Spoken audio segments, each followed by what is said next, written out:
सर्वांना श्री स्वामी समर्थ. तर मी गेले होते गावाकडे. तर आमच्या गावामध्ये सप्त्याचा शेवटचा दिवस होता. तर शेवटच्या दिवशी काल्याचे कीर्तन होते गजेंद्र महाराजांचे.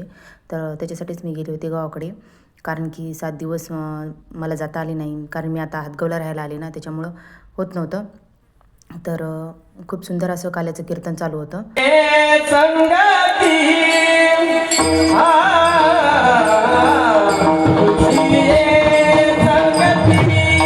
तर काल्याचं कीर्तन संपल्यानंतर महाराजांनी लगेच दहीहंडी, जी काल्याची दहीहंडी असते ती फोडली आणि त्याचे प्रसाद काल्याचा सर्वांना दिला.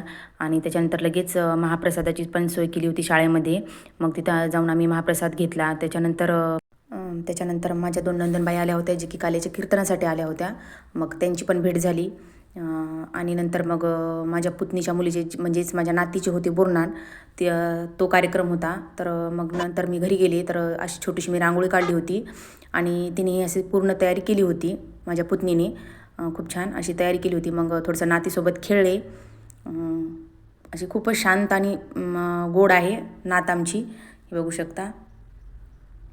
शिंका येत होत्या तरी पण हसत होती. तर मी असं तिला तयार केलं होतं.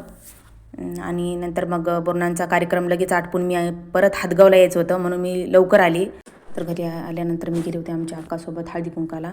तर बऱ्याच जणांनी, म्हणजे पाहुण्याने ओळखीच्या त्यांच्या बोलवलं होतं मला. तर तिकडे गेले होते. तर खूप सुंदर असे डेकोरेशन होते, म्हणून मी तिथले छोटे छोटे असे 2 व्हिडिओ आणले होते काढून. तर त्यांनी हे साहित्य दिलं होतं वाणामध्ये. तर खूप छान वाटलं. पहिल्यांदा गेले होते, हातगावमध्ये फिरले. तर आजचा व्हिडिओ आवडला असेल लाईक, शेअर आणि सबस्क्राईब करा.